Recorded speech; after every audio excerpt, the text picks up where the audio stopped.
Şey Aksu oyununda oradaydım da danıştığım Saynazadan'la yine danıştık. Yani bunu videodan kenar diyeyim.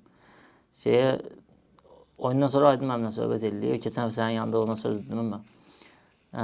Ne danışırız edilir. Deyirəm sana axırı nə olacaq da? Deyir nə bilim uşaq elə bil o da öl. Nəsə gəldi salam belə gələcək. Deyirəm sən oyuna niyə axırıncı çıxırsan? 11 nəfər düzülmürlər. Axırıncı gəlir. Deyirəm niyə? Deyir Mbappe də axırıncı çıxır da. Deyirəm sən komandadan özünü ayırırsanmış kimi olur da. Sən bu komandanın lideri olmalısan, özünü ayırırsanmış kimi olur. Deyirəm kapitan, qapıcı, sonra sən çıx. Sonraki oyuna görürəm birinci çıxıb kapitanlığı ver Bayraməlli. Çıxıb Mingəçevir oyununda uzaqdan bir dənə qoy deyə. 30-cu dəqiqədə də qırmızı kart gördü. Deyirəm yaxşı motivasiya verdim uşağa da bu qədər də motivasiya almadı. Həmin o Aydın Məhəmməd demişdim 10 metr söylədi. Onun üstünə həqiqətən o 10 metr qabağa çıxmağının nəticəsidir ki, o Mingəçevir uzaqdan bir dənə qəşəng qol vurdu. Hər kəs xoş gördük əziz izləyicilər. Ofsaysız söhbətin ikinci bölümü ilə qarşınızdayıq. Çünki qonağımız futbol şərhçisi Ülvi Zeynalov buradadır. Qısaca ümumiyyətlə keçən mövsüm ətraflı şəkildə Premyer Liqa, 1-ci liqadan danışdığımız üçün bugün əsas mövzulara değinəcəyik və sonda da ənənəvi oyunla günümüzü yekunlaşdıracağıq. İlk öncəliklə xoş gördük sizi. Salam, Birəşim, xoş gəldin. Birinci sual elə Qarabağ Frankfurtdan istəyirəm, az da danışaq. Yaxşı. Qarabağ Frankfurt oyunundan hamımızın gözləntiləri var. Səncə Qarabağ Eintracht'a qarşı həm neyniyə bilər, həm də nə qədər şans var? Mən düşünürəm ki, rahat ola bilər. Rahat. Rahatlığı şübhəlidir, amma bir top fərqi ən ideal görünən vəziyyətdir. Ayaqsız olan kimi 2-1 yəni ən idealı odur da, yəni yenə Eintracht'ı da 2-1-lə, 1-0-la aparıb. Yəni gol buraxaraq, yəni böyük ehtimal 2-1 demək olar, amma komanda bir ayda da bir aydan biraz azdır, amma yəni təlimini keçir, istirahətini eləyib, Ajax'da yarım mövsümlük gələn bir yorğunçuluq var idi. O da son 10 dəqiqədə, 15 dəqiqədə özünü büruzə verirdi. Ki, əslində daha uzun müddət o oyunda büruzə verirdi. Sadəcə qollar o arada gəldiyinə görə istər-istəməz insan oraya diqqət çəkir. Eyni, oxşar bir oyun oynanıla bilər. Məsəl üçün o Duranın vurduğu qoldakının, Elvinin pası. Onun bir oxşarı o cür oyunu Eintracht'da da oynaya bilərik. Çünki bu, yəni, nə deyirlər, qəlib var, heç kim əsir deyil. Bunu yəni Eintracht'da analiz edəcək, Eintracht haqqında danışacaq hər adamın yəni gördüyü bir şeydir bu. Görüb deyə biləcəyi də bir şeydir. Müdafiəsində problem var. Bir cinahları sırf hücuma meyilli olduğuna görə orada problem var. İstər-istəməz yenə Elvinə yük düşəcək oyunda. Əsas mənim fikirləşdiyim Eintracht oyununda bizdən açar ola biləcək 2 nəfər var. Bir Kalyo, bir də... Biri Pedro'dur, biri də Elvindir. Elvin hücum yönündə, Pedro'da oyunun tempini təyin eləməkdə. Çünki Eintracht'ın agresiv pres elədiyini bilirik. Ona görə Pedro'ya istər-istəməz hər ayağında top olanda yəni böyük ihtimal ikili pres olacaq. Oradan çıxa bilsə, məsələn Mateus Yankovic'e, oradan oyunun itirilməməyinə nail ola bilsək, topu bizdə saxlaya bilsək, oradan oyunu qıraqlara, cinahları açıb, oradan yəqin ki, qol da vura bilsək, oradan vuracaq. Yük ora düşəcək. Əsas müdafiə tərəfdə oyunun tempini təyin eləmək cəhətdən Pedro bu oyun çox əhəmiyyətlidir. Məsələn, Bilbao oyununda uduzmağımızın ən böyük səbəbi Pedro'nun oyundan çıxmağıdır. O orada olmalıdır. Elvin də yenə həmişəki Elvin oyununu davam elətdirməlidir. O tərəfdə biraz müdafiə Riçudo'nun tərəfindəndir əsas Eintracht'ın oyunu. Mən təhlükəli oyunçular çünki Doğan da həqiqətən də. İstər-istəməz çünki oyun oradan oynanılır. O bir tərəf çox yəni sol tərəf çox müdafiəyə meyillidir. Sağ tərəfdən istər-istəməz oynamalıdırlar. Bu dəfə də bizim də sol tərəfimiz çox hücuma meyillidir. Elvinin müdafiəsi çox da deyə bilmirsən ki, Elvinə müdafiədə arxain ola bilirsən. Ki, yəni Elvinə hücumda o qədər arxainsən ki, onun müdafiəsinin üstünü örtür. Biraz bir tərəfdən şurasındadır ki, əgər oranı Yankovic oynayacaqsa, bizim oyun gedişində oranı top bizdə olanda Yankovic'dən üçlü yürüyük. Amma Yankovic məsələn Ajax'ın onda çox səhv baxdı. Məsələn, problem oradadır ki, bizim Elvin, Yankovic, Medina, Zubir o cəhətdən orada bir müdafiəçimiz var. Onlar da oradan gəlir. Məcbur orada biraz yəni daha çox nə deyirlər ona konsentrasiya, daha çox diqqət lazım olacaq. Amma ki Riçudo'nun o orada nə qədər var? Hardasa 60 metr zad var da. Onu biraz daha o oynayacağı 60 metri biraz daha bizim qapıdan uzaqlaşdırsaq, onun öz cərimə meydançasına daha yaxın çıxa bilsək, o da nədən olacaq? Elvin irəli çıxacaq, Zubir içəri girəcək. İstər-istəməz orada başqa bir onların müdafiəsini eləyəcək adam olmadığına görə Rohan məcburdur dala gəlir, Rüçü Doğan gərək məcburdur arkaya gəlsin. İstər-istəməz yəni bir yolumuz odur. Bir də yəni yenə kim baxsa deyə, yəni görə biləcəyi bir şeydir bu. Eintracht standart vəziyyətlərdə problem yaşayır. Kornerlərdən çox qol buraxırlar. Yəni həm ikinci zərbələrdə, həm belə oyunun istənilən yerində standart yəni vəziyyətlərdə problem yaşayır. Ola bilsin ki, Bəhlulun bu oyundan istifadə edə bilərik, bəlkə Medinadan. Hə, o bəlkə bir qol imkanıdır. Bir də Elvindən yaradacağımız nə varsa odur. Üçüncü bir fikir mənim çox belə ağlıma gəlmir. Məncə qısaca problemlərə değinə bilərim. Ümumiyyətlə təkcə Qarabağda yox. Hə. Premier Liqada sanki o əsl center forward demək olar son 2 mövsümdə yoxdur. Çünki məsələn hazırda Bombardierlər cədvəli lider Mikesdir, Vingerdir. Keçən ilin Bombardiri bu il ortada oynadığı oyunlar da var. Amma əsas Vingerdə. Keçən ilin Bombardiri Leandro Andrade yarım müdafiədən Vingerə çevrilmiş Vingerdir. İkinci Simakala o deyə bilər ki, o da tamamı o deyil. Tural Bayramov da bütün hər yerdə oynaya bilən joker futbolçudur. Yəni təkcə Qarabağda yox, nədənsə Premier Liqanın çox komandasında hücumçu problemi var. Bir də məsələn Neftçidə 2 dənə əsas hücumçular var. Sambu, Abubakar. Sambudan da standart 9 nömrədilər. Amma Sambudan çox nəsə o deyil də elə bir ki. Hə, oradan öncə Qarabağ bitirib əgər Premier Liqaya keçiriksə, Neftçidən başlamaq lazımdır. Çünki ikinci dövrəsi üçün çempionatın ən böyük potensial Neftçidə var. Vernedubun gəlişindən sonra Neftçinin səncə Sabir müəllimi altında, yəni səncə niyə oynaya bilmədilər? Hamısı gəlir Sambunun üstündə durur. Amma məncə məşqçidə də biraz məsuliyyət olmalıdır. Çünki mən həmən Sambu gəldi, məsələn Abbaqar zamində idi də. Vernedub Sambu ilə yaxşı oynaya bildi. Çünki Sambunun oyun tərzinə baxıram analizlərdə də, həm stadionda da olam zaten. Baxıram Sambu gedir hücuma, məsələn niyə eləməlidir hücumçu? Ya 3 dənə əsas vəzifədən birisini yerinə yetirməlidir, ya müdafiə dönük belə olmalıdır. Topu elə bir divar kimi istifadə edib cinah vingerlərinə verməlidir. Ya cinahlar ona asist eləməlidir, ya da müdafiənin arxasına sızmalıdır. Bu adam üçünü də yerinə yetirə bilmir. Stadionda durur sadəcə boş-boş. Bir anda hücuma gəlir, qol vurdu da sistemsiz şəkildə oynayır futbolçu. Ki yay ərəfəsində Samir müəllim komandadaydı, desəm təzə gəlmişdi filan. Amma Vernedubla oyunda baxırsan, həqiqətən də nəsə elə bir sistem azad olsa yüklənib də onu bilir nə vəzifə yerinə yetirməlidir. Mənim fikrimcə futbolçuya yəni məşqçi çox da, yəni bu dəqiqə yəni Sambunun neçə yaşı var. Məşqçi bu səviyyədə futbolçuya nəsə bir şey öyrətməməlidir. Öyrədə bilər bəlkə, idealistdirsə, amma öyrətməməlidir. Vernedubun da 2 oyunu var. Sambunun vurduğu 2-3 top varsa, neçədən 2 dənə vurub. Sambunun 28 yaşı var. Hə. Bu ilki statistikasını indi deyirəm sənə. İli çox da vacib deyil, amma yəni 2 oyunu var Vernedubla. Vurduğundan çox vura bilmədi. Premier Liqada 16 oyuna 6 gol, 1 asist. Son 2 oyunda neyin? Son 2 oyunda deyəsən 1-2 gol olmalıdır. Onu deyirəm ki, Vernedubun vaxtında yenə eyni şeydir. O Samimin bir dənə şəkil var, dizdən yaratdı. Sambunun epizodudur. Hə, bilirəm.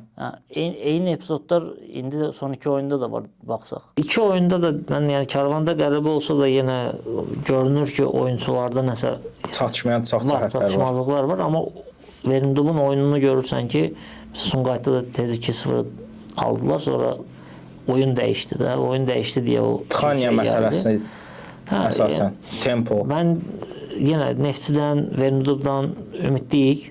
Mən yəni Neftçi azarkeşi olsam ümid eləyərdim. Çünki 8-cidir Neftçi. Oradan qalxacaqlar.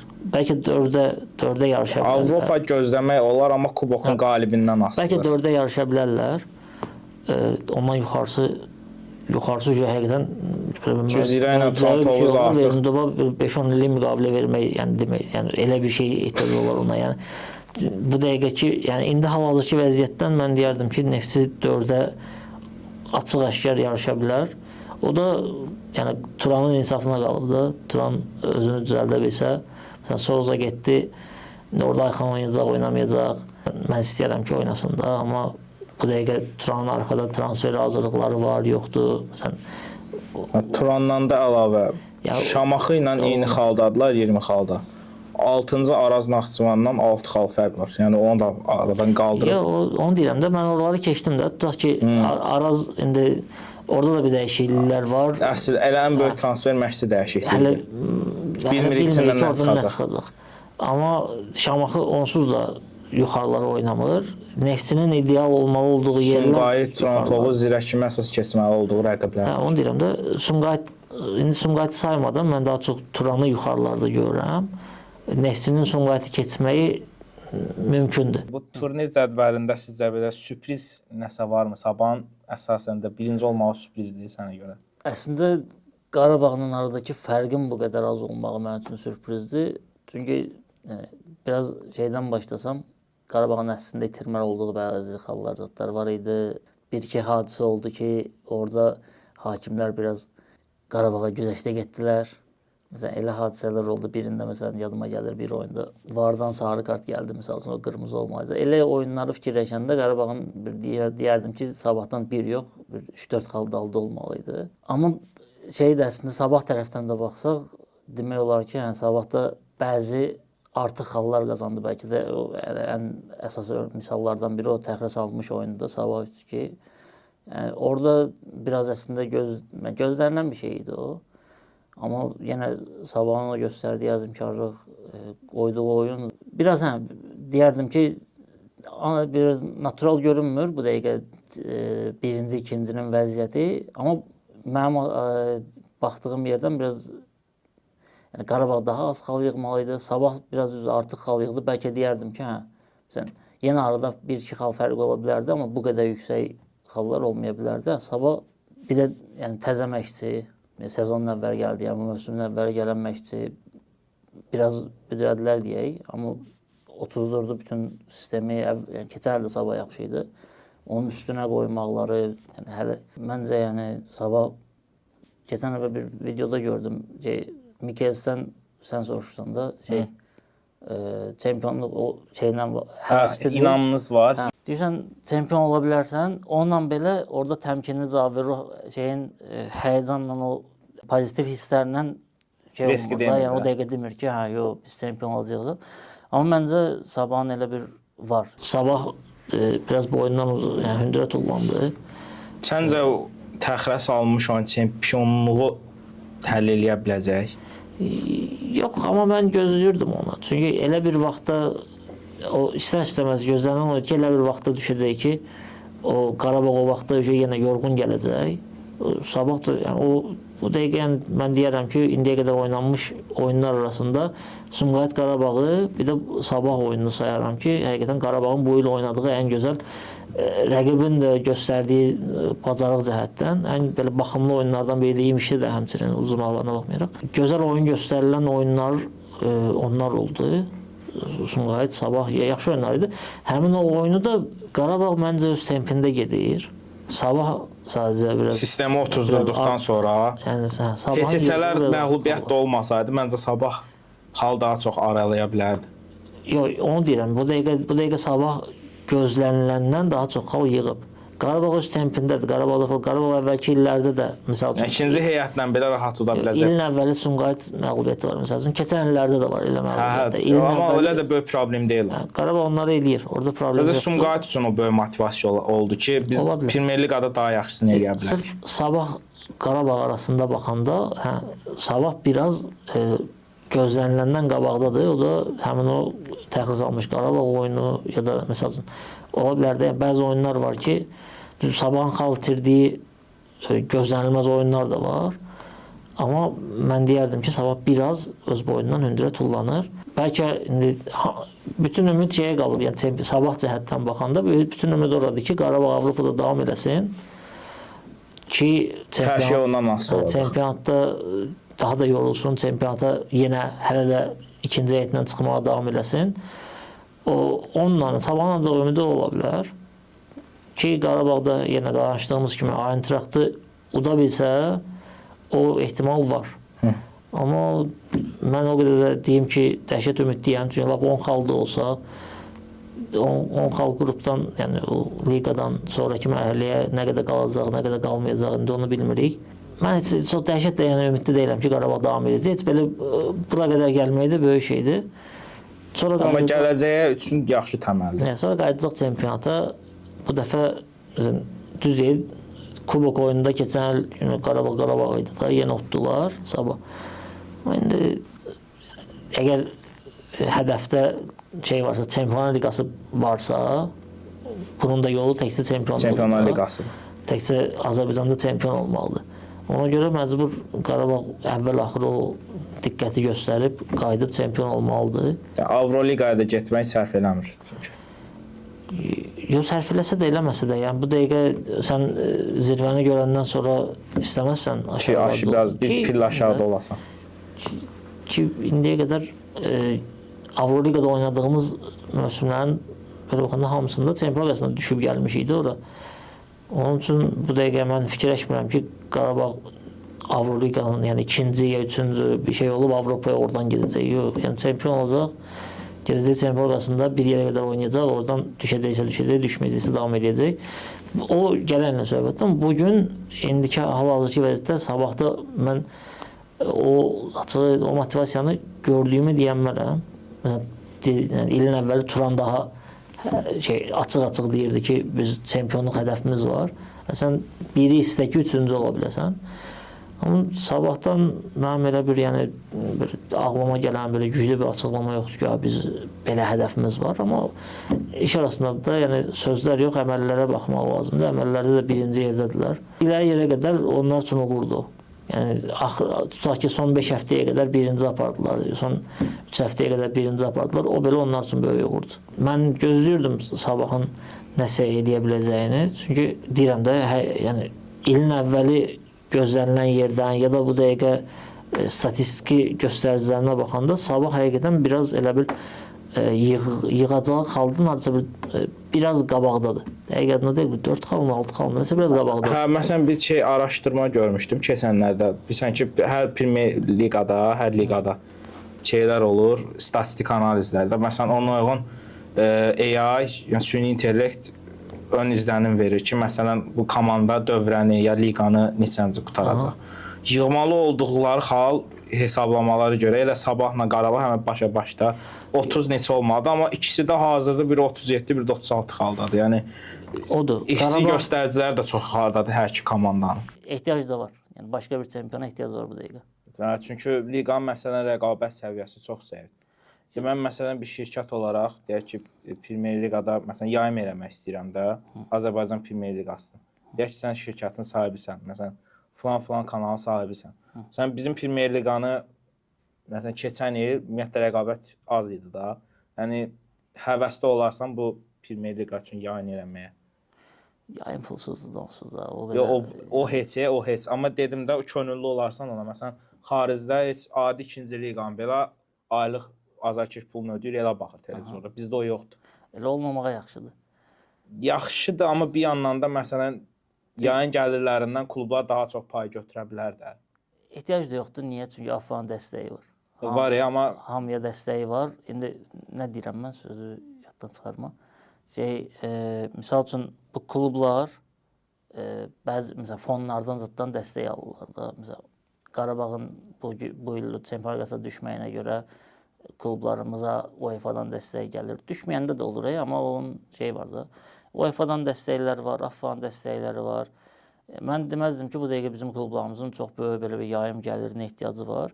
Amma bizim klublarımızın nəyə ehtiyacı var? Azərkeşə ehtiyacı var.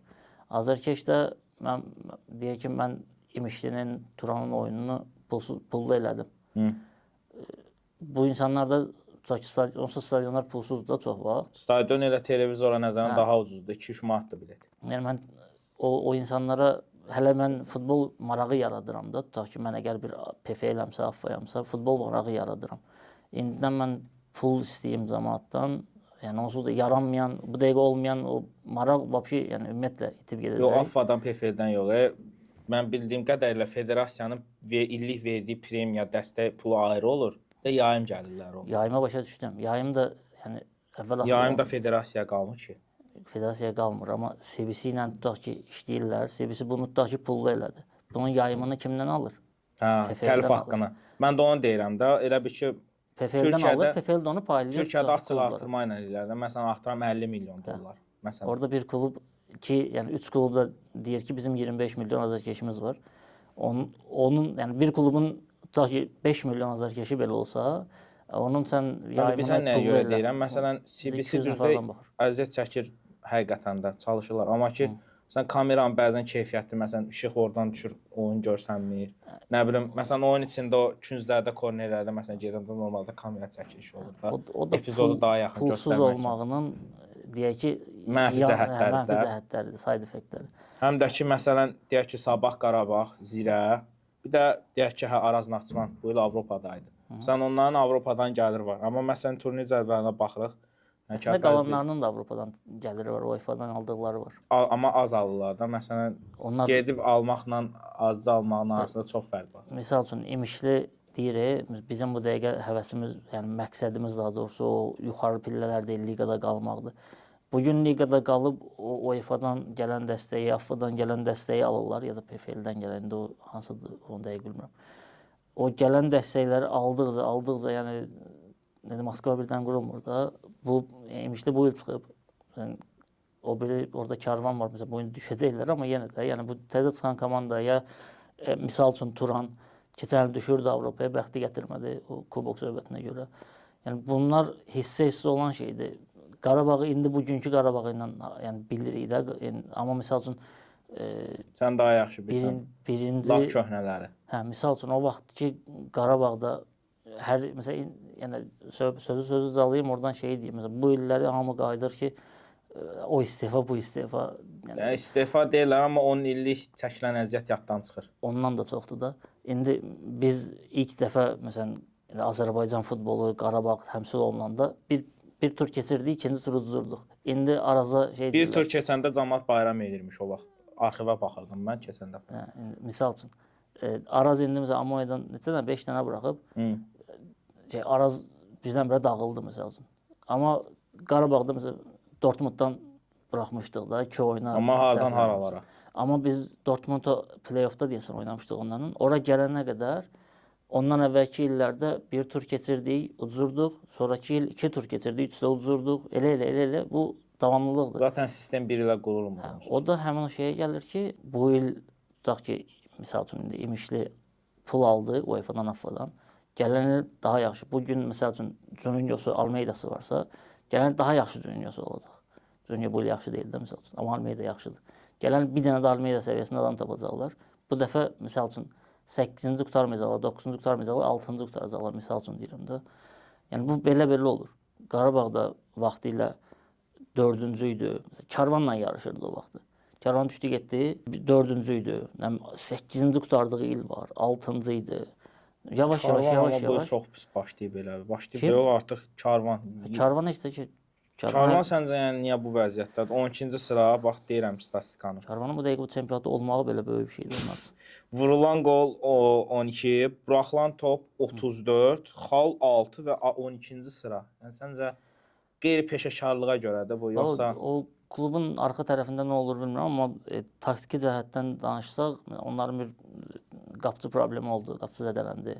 Bir müddət Kamran apardı. Kamran yaxşı apardı. Yenə pis deyildi, amma yəni onların misal üçün Qavini yəni tapıb gətirməkləri məsələn böyük bir şey. Məncə yəni bizim ölkə səviyyəsində bir transfer qabiliyyətidir. Sırf meydandakı oyuna baxanda mən yenə məsələn Karvanın göstərdiyi oyuna deməzdim ki, Yəni çox aşağı səviyyəlidir. Yəni Füzuli müəllim gələndən sonra inkişafları var. Belə də məsələn Neftçi oyunu üzrəm yox idi ki. Yəni oyun var idi. Yəni oyun var ortada, bir şey var. Davamiyyət məsələsidir də. Ortada bir davamiyyət olmalıdır. Bu gün misal üçün İmişlini mən çox misal verirəm. Karvandan eyni vəziyyətdə eyni ildə gəliblər ki, yəni Karvanın İmişlidən daha böyük bir tarixi var Premyer Liqada. Amma İmişli ona Amma baxmayaraq İmişlinin bir sistemi var. 9-cu olsalar belə, yəni heç 9-cu bir komanda oyunu sərgiləmirlər. Məncə çox yuxarı. Baxanda məsələn görə bilirsən ki, yəni kim nə edir, bir oyun anlayışı var, məşqçinin fikirləşdiyi şey nədir, onu başa düşə bilirsən. Karvanda da əslində, yəni mən baxdım bəzi statistikalarda, Karvan çox şeydə yəni çox dəhşətli, yəni axırıncı yerlərdədir. Bunların əlində başqa bir, yəni hücum futbol oynaya biləcəyi bir imkan yoxdur. O mənim başa düşdüyüm odur ki, heç belə bir o maraq da yox idi. Yəni çox belə qorxaq, müdafiə yönümlü, İmişli də qorxaq oyun oynayır, müdafiə yönümlü oynayır. Amma İmişli sistemli müdafiə oynayır da. İndi mən o Karvanın niyə məşqçi ilə problem yaşadığını başa düşə bilmirəm. Yəni onlar da davam edə bilərdilər. Bəlkə nə olardı? Qəbələni altlarına ala bilərdilər. Bəlkə play-off oynayıb qalardılar. Bilmirəm. Amma bu dəqiqə yəni elə bir şey deyə bilmirsən ki, bu dəqiqə məsələn ilk 6-7-ni ayır, Neftçiyə qədər ki olan hissəni orada Şamaxı da var. Ona Şamaxı biraz Neftçidən üstədir şeyə görə, top fərqinə görə səhv eləmirəmsə. Şamaxını ayır oradan. Qalan 7 komanda üstünə altdakılar. Yəni heç neçəsini hansını saysan, Karvan ondan yaxşıdır deyə bilmirsən. Karvan özü də yaxşı ola bilər. Amma deyə bilmirsən ki, məsələn, filankəs pis oynayır. Məsələn, Turanı tənqid edirlər də, çox müdafiə oyunu oynayır. Amma yəni deyə bilməzsən ki, bu dəqiqə Karvan Turandan üstə olmalıdır. Ya Araz Naxçıvanda məsələn bəzi problemlər var, ondan üstə olmalıdır. Karvan da yaxşıdır, amma 12-ci olmağa məcburdur yəni. Biz yuxarıdan aşağı başlamışdıq, çaşdıq aşağıdan yuxarı getdik. İndi ona görə də davam edək Qəbələdən. Qəbələdə 11-ci sıradadır. Buraxılan qol 21, vurulan qol 11, top fərqi 10, xalda 8. Qəbələ keçən, mən 1-ci liqanın oyunlarına keçən də gedirdim. Yəni Qəbələ onsuz bilinirdi qalxacaq xarəm. Amma Kaxaber müəllimə güvənmələri də böyük idi. Sonra keçən ilin bombardiri var, Domi Masumo, o da komandada qaldı. Prosta Afrikadan çox oyunçu gətirdilər. Yəni amma ona rəğmən ki, hazırda da ki transfer eləyiblər. Yəni axırıncı hazırlıq oyununda da Araz Naxçıvanı məğlub eləyiblər 1-0. Səncə Qəbələdən bu il nəsə gözləmək olar ikinci dövrədə? Yəni 11-cidirlər də indi. Yəni bir anda yüksəliş edib keçə bilər. Yəni Qəbələ azarkeşi olsa ümidli olardım. Çünki məncə transfer indiki bu yanvar transfer dövrünə ən sürətli girən komandadır məncə. Mənim gördüyüm 2 dənə transferləri var. Bəlkə üçüncü də varsa xəbərim yoxdur. Bir Akinade, bir də Keita. Prosta ikisinin də yaşı biraz artıq deyil. Seydina, bir də Akinade. Amma ikisi də çox ya. Biri 31-dir, biri də 33 yaş. Çempionatın 11-ci olan komandadır da. O bu dəqiqə 21 yaşında adam tapa biləcək vəziyyətdə deyil bəlkə də, bilmirəm. Ya da bəlkə təcrübə istəyirlər ki, heç olmasa qurtarsın da bizi. 10-cu olaq, bəlkə 10, indi bilmirəm də, indi baxacağıq. Amma bu dəqiqə məsələn onlardan zəif komanda kimi bəlkə sayarsan Şamaxını, amma Şamaxının da məşqçisi var. Məşqçisi var. Ona görə deyə bilmirsən ki, Qəbələ. Amma mənə də bir şey qəribə gəlir ki, məsələn Qəbələnin məşqçisi Kaxaber müəllimin də arada bir transfer marketdə gəzəni görmüşəm ki, vaxtı ikən bizdə komandalar işlədib də bu adam bizim Premyer Liqanın səviyyəsini biz. Amma bu nəticə mən bilmirəm. Yəni təcrübəsi də olan bir adam niyə məsələn 11-ci sıradadır? Səncə nədən ötürü ola bilər? Eyni misala gəlir. Şamaxının komandası yaxşı deyil, məşqçisi var. Qəbələ də həmçinin komanda bəlkə də çox da yaxşı deyil, amma məşqçi Premyer Liqamızda təcrübəli məşqçidir. Məncə çünki hələ biz Kəpəzə gəlməmişik də. Kəpəzə indi birazdan gələcəyik. Mənim ən böyük yəni aşağıda olmalı olduğu, yəni namizədim odur. Kəpəz məncə yəni indi bəlkə play-off oynayar. Play-off oynayar, qalar, amma bu dəqiqə yəni Kəpəzin oynadığı oyun düz orada da məşqçi dəyişikliyi oldu. Sezonun əvvəlindəki o oyun deyildi. Oynayan məşqçi də o deyildi. Məşqçini mən bilmirəm. Amma Adi Şirov indi məsələn Səbahilə keçdi, özün 1-ci liqa oyunlarına gedirsən.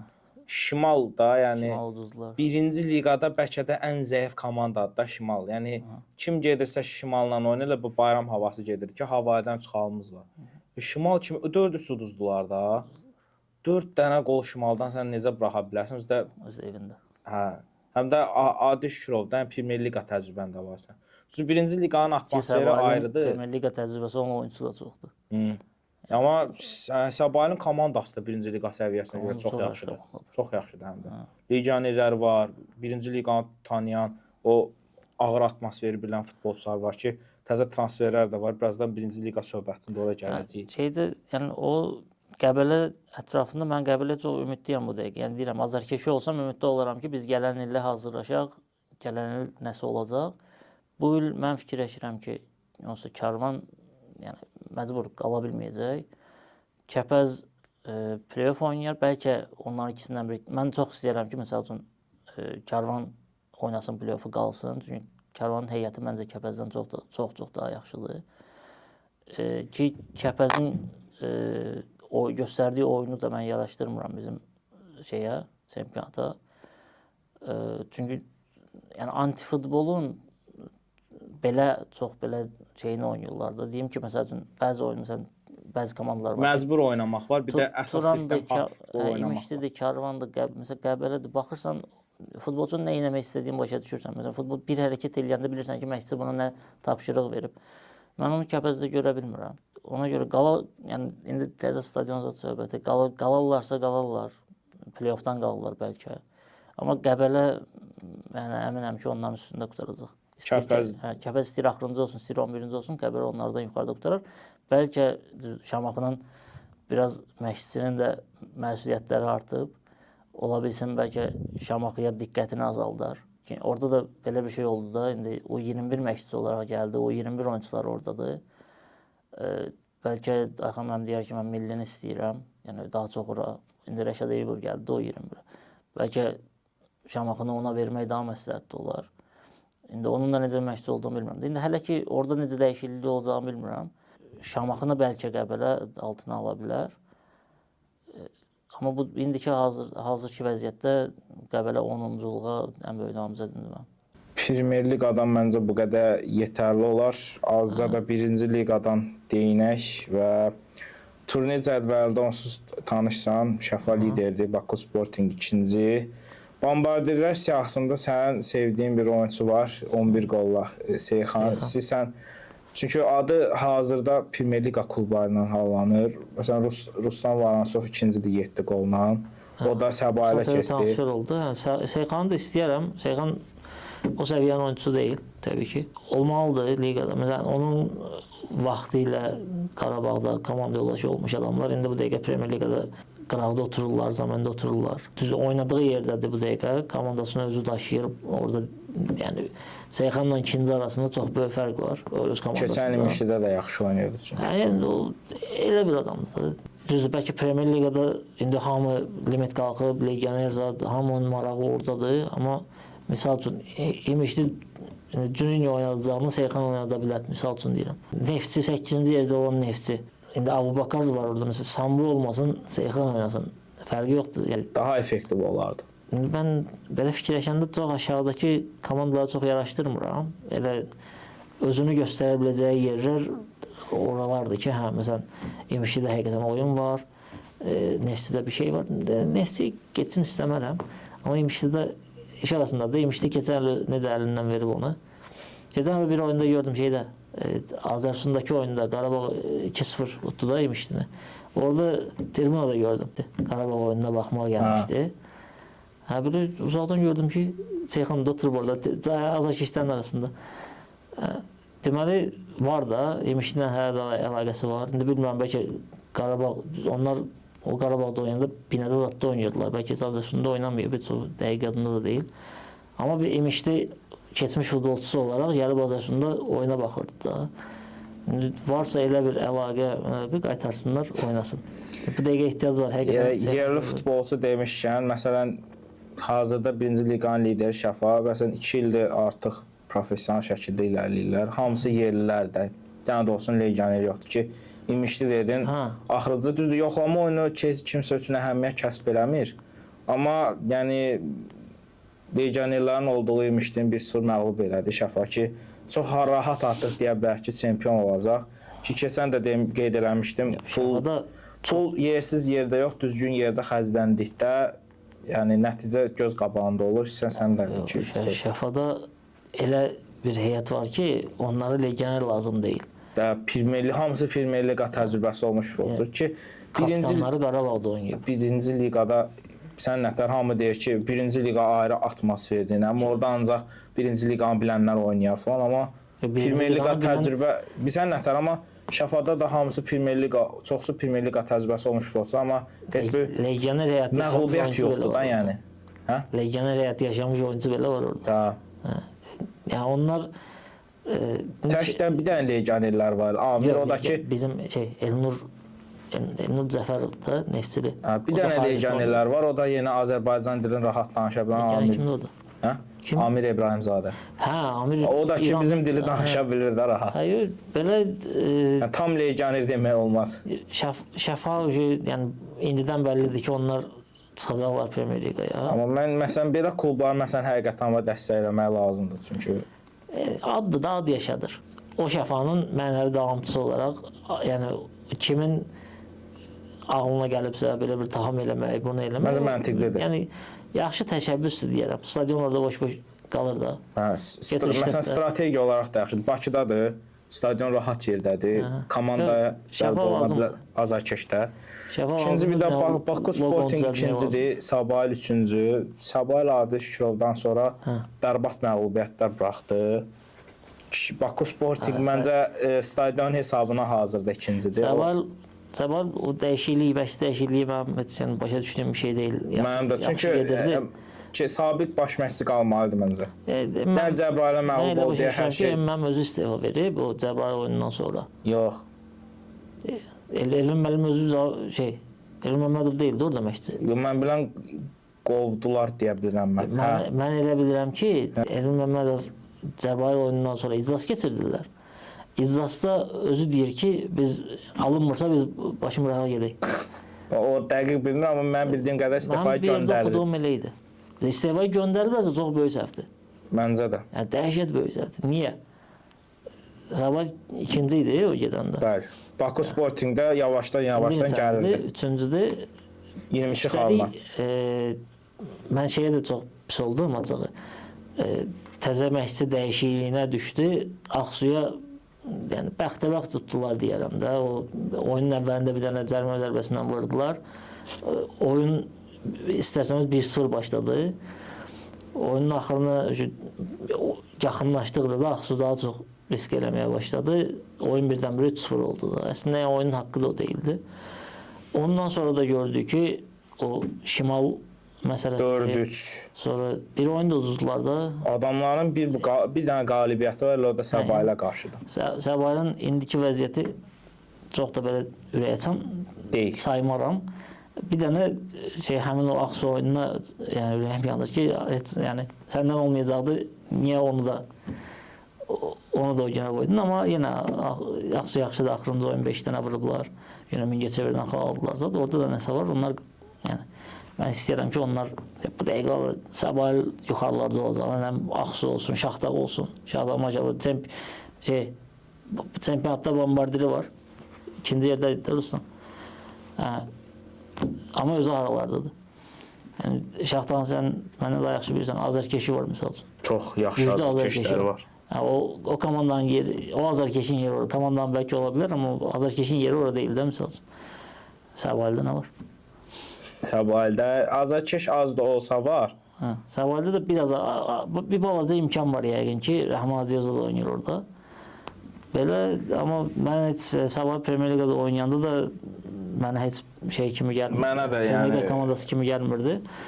Biraz nəsə amma istəyirəm məsələn Sporting qalxsın, Premier Liqada oynasın, Şəfa indidən Premier Liqa kimi, Premier Liqa komandası kimi özünü aparır. Şəfadan olar. Şəfadan mənim ümidim çox həqiqətən də. Mingəçevir olsa da olar, olmasa da olar. Məncə azarkeşləri çoxdur Mingəçevirdə. Region futbolu üçün yaxşıdır. Çeşidlilik cəhətdən, yəni daha çox bölgə futbolu, elə şeylərdən Mingəçevirdə olsun, ziyanı yoxdur. Yəni dillərə Bakı çempionatı, Bakı çempionatı. Bakı çempionatı deyə heç kim qalmadı, Inter qalmadı, Bakı qalmadı. Yəni elə bitər, yəni göz dəydirdilər. Amma indi gəlirsə Mingəçevir gəlsin fərqi. Amma mən şeydən də yanayım. Yəni məsələn çempionatda zirə var deyə sabah bir gün Sporting var deyə mən demərəm ki, ya da Sabahı bəziləri Bakı komandası sayır niyəsə. Mən demərəm ki, məsələn indi bu dəqiqə hal-hazırda Bakı çempionatıdır. Zirə Abşeronun başqa bir yerini təmsil edir. Çox uzaq çətin Sabah yerlərdə yenə Abşeronun oynayırlar. başqa bir yerini təmsil edir. Yəni bunlara mən demərəm ki, Bakı keçən dəfə bir yerdə YouTube-da başlıq görürəm, Bakı derbisi Sabahın adı var. Yəni komandalardan biri Sabahdır. Masazır niyə Sabah niyə Bakı komandasıdır? Bakıda yerləşir də Masazır. Deyil də, Bakıda yerləşmir də. Abşeron rayonu Masazır elə gedir də biz deyirik. Qəsəbəsi. Yəni Sabah başqa bir yer təmsil edir, Bakıdan kənar bir yeri. Həmçinin Zirədə Masazır derbisi. Yəni də elə çünki hər komandanın çıxılmaz səhra çöl derbisi. Onda mən Araz Naxçıvan da Bakı komandası sayım dalğada oynayırlar deyə. Ya nə bilim Qarabağ Araz Mərdəkan deyirlər orada, elə zarafat yanı arada. arada. O infrastrukturdan xəbər verir ki, bu dəqiqə nə bilim İmişli başqa yerdə oynamalıdır, Araz başqa yerdə oynamalıdır, Qarabağ başqa yerdə oynamalıdır. İndi orada da deyirlər stadion tikəcəklər. Amma yəni bu komandalar Bakıda oynamağa məcburdur deyə bu o demək deyil ki, bunlar Bakı komandasıdırlar. Yəni Bakı çempionatı deyil. İndi ona görə istəyirəm ki, Şəfa da Bakı komandasıdır. O gələcək Şəfa məsələn əsl Bakı komandası saymaq olar. Sportingi saymaram. Mən də Buzovnadır. Buzovna təmsilçisi olaraq mən istəyirəm ki, kənd təmsilçisi, qəsəbə təmsilçiləri olsun. Mingəçevir də həmçinin o qədər ölkənin o tərəfində komanda yoxdur. Gəncədən oynayan komanda var. Turan Tovuz. Tovuz Gəncədən tərəfdə, hə? Hə. Biraz o yandadır da, biraz. Bir saat getmişəm çünki. Yəni mənə maraqlıdır. Yəni o tərəflərin komandaları olsun. Quba var bir də biraz daha. Quba burdadır. Yəni Zaqatala aşağıdadır. Onda ənənəvi şəkildə oyunla yekunlaşdıraq. Verilişimizi 3 dəqiqə falan vaxtımız qalır. Oyun olar. Dostlar, indi ənənəyə sadiq qalaraq videonun sonunu oyunla qutarırıq. Qonağımıza 3-4-3 sistemində aktual, bu arada əfsanələr yox, aktual ilk 11-ci qurassan. 3-4-3 başlayırıq İngiltərədən. Declan Rice. Kane də olardı amma. Kim? Kane də olardı amma Declan Rice. Yazdıq center midfielder'a İspaniya. Pedri var. İspan bu dəqiqə. Kubasi var. Raya var. Yox, o Oyarzabalı Left wing'a. Hə, Oyarzabal hara gedirsə bir yerə yaz. Olsa sənin adı yazırsan özü çıxır da. Hə, bax center forward var, left midfield-da var, wing var. Mən wingerə qoyuram. Yox, iki tərəfdən birində olmalıdır. Sağ Wingerə qoyacam. cinahda olmalıdır. Əslində bu dəqiqə hücumçusu yoxdur İspaniyanın. Sol wingerə qoydum. Belçika. Hə. Makio. Başqa Doku var, Lukaku var. Lukaku zədəlidir. Amma Makio başıma yanışdı. O şadan olacaq. Dokunu yaz. Doku. Sağ cinaha qoyuram onu. Amma Makio'ya da baxın. Mochio. Uruguay. Uruguayda Ugarte vardı. Ugarte. Ha, Valverde ola Ugarte. Hə, ya neyiniz? Valverde. Ugarte'nin mən çox boydalığım bilməmək. Ugarte yarım müdafiə. Almanya. Hə, sən məsələn ölkəni soruşsan, mən bu dəqiqə yəni əlindəki statistikaya baxmıram. Mənə var deyir, bir dənə belə Keyfin istəyənə. Oyun var belə. Sənə bir dənə söz deyir, ilk ağlıma gələndir. Hə, yaxşı. İlk ağlıma gələn. Almanya. Üçlü müdafiən boşdur, sağ sol. Mərkəz boşdur, Voltemade. Müdafiə hücumçu boşdur, hə. Onlar Voltemade çox zor oynayır ha. Voltemade. Bayernhayf almadı onu. Xorvatiya. Xorvat bu dəqiqə kim? Guardioldan başqa məntiqli seçim yoxdur məncə. Ya, üçlü müdafiə oynayırsan çünki. Amma dokunu qoydum ha bura. Hə. Müdafiə heç kimi qoymadıqsa, hə, Guardiol. Amma məsələn sola qoyum, sol center back-a qoyum, midfielderə qoyum. Ortada nə var onun? Yox, 3 nəfərdən biri ola bilər Guardiol. Çünki Guardiol indi sol cənab. İkisini də qoya bilərik çünki. Ya qoyub müdafiədə.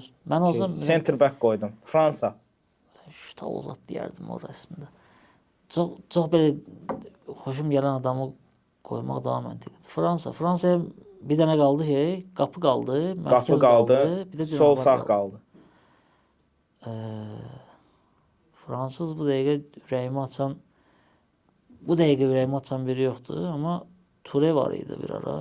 O da qədər Voltamayla qədər 2 metr boyu var da hündür bir dənə oyunçu. Sən Matitanı qoyaq.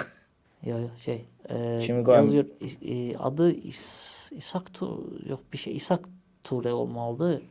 Yazıyor Ture Ture məncə istəyir. çıxmayacaq. Sən çünki oynamayıb. Milli komandada oynamışlar İmindi seçim. millidə oynamalıdır. Hə, bir oyun heç Ha, olmasa millidə oynamalıdır. ha, İmindi millidə oynamalıdır sonra deyəndə mən çox niş gedirəm. Ha, mərkəzə. Kunde. Kunde. Kunde də çünki bu komanda bilsən necə oynayır? Ayaqlardan biri girəcək müdafiəçinin yanına Guardiola'la Kunde. Sağ midfielder qoy, müdafiəçi. Kunde yox, Kunde mərkəzə. Okay. Mərkəzə. Yəni Position. ikisinin də İtaliya. da. İtaliyaya yenə kray oyunçusu qoymaq olar. Dimarco. Sola Dimarco. Ha. Marco Yamal çox qəşəng keçmişdi onu. Hollandiya. Ona bu dəqiqə orada nə boş qaldı? Sağ stoper. Hə, ortasına sağa, sən Bir də sağa. Frimpong'un mövqeyi boş qalıb, bir də qapıcı qapıcı. Ya ora onsuz 3 ehtimal var Hollandiyada. Simons, Depay, Van Dijk. Frimpong, Hə, Guardiola, Van Dijk, Kunde. Kunde, Yəni ortaya Van Van Dijk. Dijk, okey. Braziliya. Özümüzə qaldı. Hə, ya sağ midfielddə qapıcı. Hə, Alisson. Bunu da tez eləyək, qutaraq. Sağa Portuqaliya, sağ cina. Conceição. Vakansiyadan xoşum gəlir, amma Qoyum istəyirsən. qoy. Mən başqasını fikirləşərdim ora. Yox, bu qədər. Hə. Verişin də sonuna gəldik, çatdıq. Təşəkkürlər sənə də. Növbəti bölümlərdə Sağ ol. görüşənədək. Sağ ol.